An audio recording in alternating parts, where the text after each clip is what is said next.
10,000 கிலோமீட்டருக்கு ஒரு தடவை ஜஸ்ட்டு எடுத்து வாஷ் பண்ணி போட்டால் போதும். உங்களோட பவரு, உங்களோட டார்க்கு, உங்களோட மைலேஜ் எல்லாமே வேறு லெவல் டாஸ்டிக்காக இன்க்ரீஸ் ஆகிடும் அப்படின்னு இப்போ நிறையா இன்ஃப்ளூயன்சர் வந்து ஏர் ஃபில்டரை வந்து மார்க்கெட்டில் விற்றுக்கிட்டு இருக்காங்க. அதில் பிஎம்சி ஏர் ஃபில்டராக இருந்தாலும் சரி, கேஎன்என் ஏர் ஃபில்டராக இருந்தாலும் சரி, இல்லை வேறு கம்பெனிஸ் ஏர் ஃபில்டராக இருந்தாலும் சரி, அதுவும் உங்கள் இன்ஜினை சீஸ் பண்ணுறதுக்கு கூட வாய்ப்பு இருக்குது. சொல்கிற போய் ஷாக்காக இருக்குல்ல? ஸோ இந்த வீடியோவை எண்டு வரைக்கும் பாருங்கள், உங்களுக்கே அதுக்கான உண்மை புரியும்.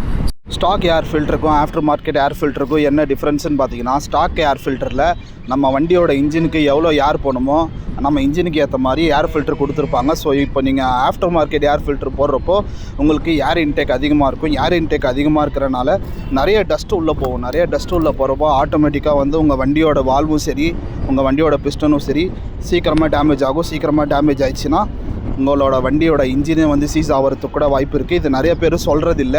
வண்டியில் ஏர் ஃபில்டர் மாற்றுறதா இருந்தால் முதல்ல ECUவை ஃபியூவல் ரீமேப்பிங் பண்ணி அதுக்கப்புறமேல் தான் நீங்கள் ஏர் ஃபில்டர் இன்ஸ்டால் பண்ணுற மாதிரி இருக்கணும்.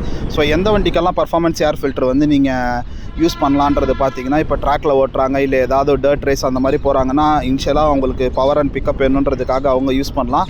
நார்மலாக நம்ம ஓட்டுறது நம்ம நார்மல் ஏர் ஃபில்டரே ஓட்டினா போதும். அதுவே வந்து காஸ்ட் எஃபெக்டிவ். அதனால் நீங்கள் வந்து பர்ஃபார்மன்ஸ் ஏர் ஃபில்டர் மாற்றுறதா இருந்தால் இதெல்லாம் பண்ணி மாற்றுங்க. அப்போ தான் வண்டிக்கு நல்லது. இதெல்லாம் பண்ணாமல் மாற்றினீங்கன்னா நீங்களே உங்கள் வண்டியோட இன்ஜினை ஹார்ம் பண்ணுவீங்க. ஸோ இந்த வீடியோவை வந்து நிறையா பேருக்கு நீங்கள் ஷேர் பண்ணுங்கள். மேபி அவங்களுக்கு இது யூஸ்ஃபுல்லாக இருக்கலாம். இதே மாதிரி யூஸ்ஃபுல்லான கண்டென்ட் நீங்கள் தெரிஞ்சுக்கணும் அப்படின்னா மறக்காமல் நம்மளோட பேஜை ஃபாலோ பண்ணிங்க அண்ட் யூடியூப் சேனலை சப்ஸ்கிரைப் பண்ணிங்க. அடுத்து இதே மாதிரி ஒரு இன்ஃபர்மேட்டிவான வீடியோவில் மீட் பண்ணுவோம் பாய்ஸ்.